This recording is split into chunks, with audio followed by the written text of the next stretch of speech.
Well, the big story this evening, Indian aviation regulator DGCA has barred 90 Spicejet pilots from operating the Boeing 737 MAX aircraft. This move comes after the regulator found out that these pilots were not trained appropriately to fly these aircrafts. They've been asked to get the training all over again. My colleague Samir Dikshit filed this report earlier. Taking a stern action against Spicejet airline, the aviation regulator DGCA has barred 90 of the airline pilots from flying Boeing 737 MAX aircraft. Sources have informed that the aviation regulator DGCA has found anomalies, some sort of shortcomings of these pilots undergoing the flight simulator training at the Noida facility.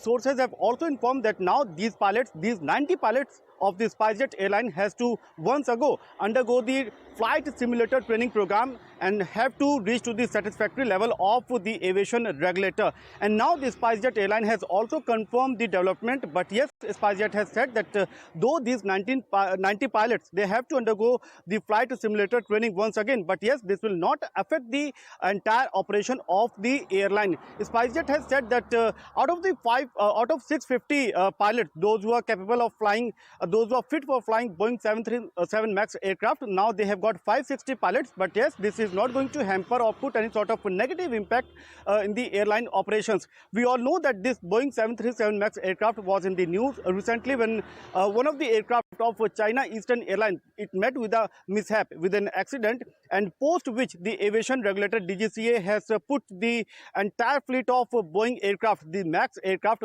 being operated by various airlines here in India on enhanced surveillance. And now, in a further step, the aviation regulator has put a bar on the 90 pilots of Spicejet airline and has clearly ordered that they have to undergo the flight simulator training once again, and they have to provide a satisfactory result to the regulator. To speak more on this, I'm joined now by Mark T. Martin, founder and CEO of Martin Consulting. Mark, great to have you on the show. Thank you so much for speaking with us. Just, try and explain to us first how, significant this move by the DGCA is, because what does this mean? Were these 90 pilots not fit to fly all of this time? Good evening, and thanks for having me on ET Now. I think what's really important here is to understand the level of risk we're dealing with.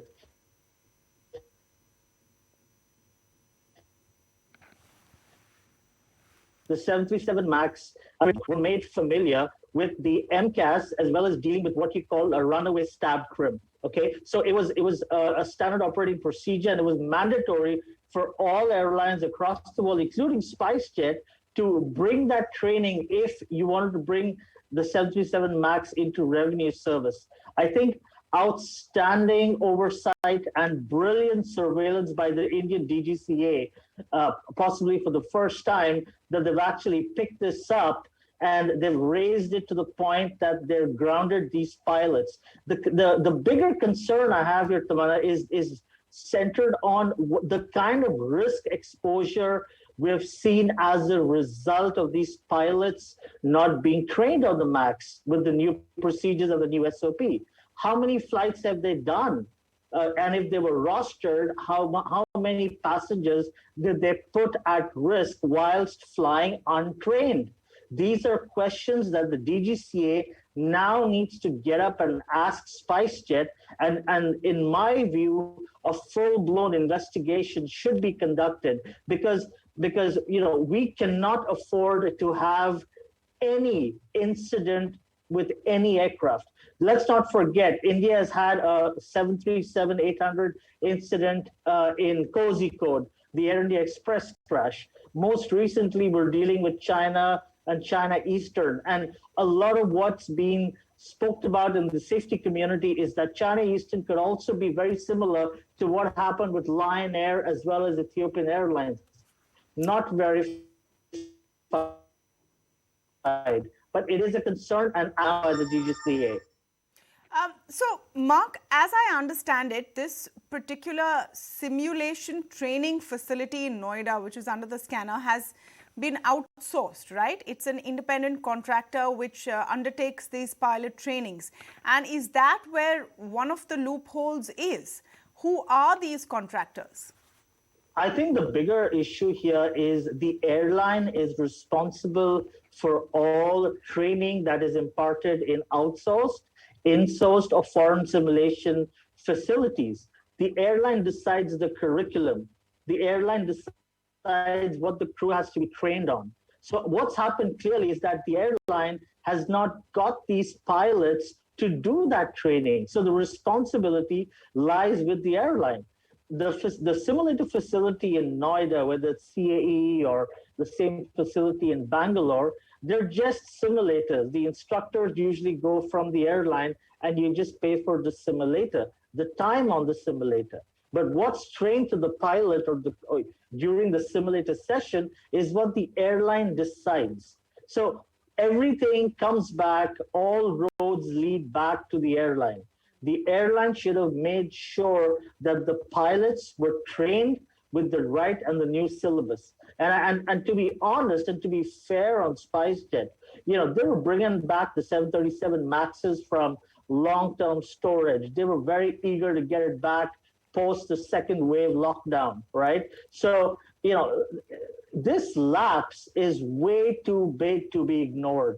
And I think as the traveling public, you, me, millions of Indians out there, we demand to know everything about the safety of aircraft, the training of pilots, and the maintenance airworthiness of the aircraft itself. And I think at this stage, it becomes very important that we do not allow even for a minute any risk exposure with the 737 MAX in India. So great job by the DGCA. I think this is possibly the first ever step that they've taken a proactive initiative. And I think we need to be more proactive in the months to come.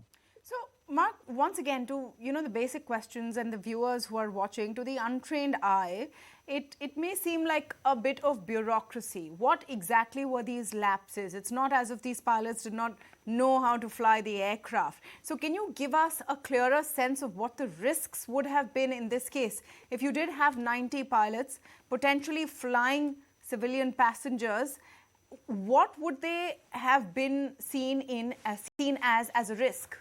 Now, when you go into a simulator session, Tamanna, what you're trained to deal with is emergency procedures. The 737 MAX and the new training syllabus was to deal with the MCAS, the little unit that corrects the aircraft pitch on takeoff. The same issue and reason what led to Lion Air and Ethiopian Airlines, both the aircraft crash. So a special training syllabus and a training plan was devised so that pilots were trained to deal in that kind of an emergency and to be aware of what to expect and how to respond to that sort of an emergency and action. Okay. Now, if that pilot and the co-pilot were not trained to deal with that emergency, and God forbid, if a runaway stabilizer trim or a stab trim or an MCAS related glitch kicked in, there would be no recovery, sadly, for that aircraft. Okay, and trainings and simulator sessions are designed to ensure safety is not compromised ever during flight and on ground. And I think now, again, I don't want to speculate. It's not fair. Let the DGCA investigate this. We're not sure if those pilots who were not trained, whether they were actually rostered on commercial flights or not. Exactly. These are details okay. that we need. Let's hope they were not. At least we know. Yes, these are details we need, yes. Absolutely. We'll wait for that investigation. But Mark, thank you so much for joining us today and just giving us perspective of how serious this lapse could have been. This is one thing which we can tolerate just no compromise on. Thank you once. Pleasure. Thanks for having me.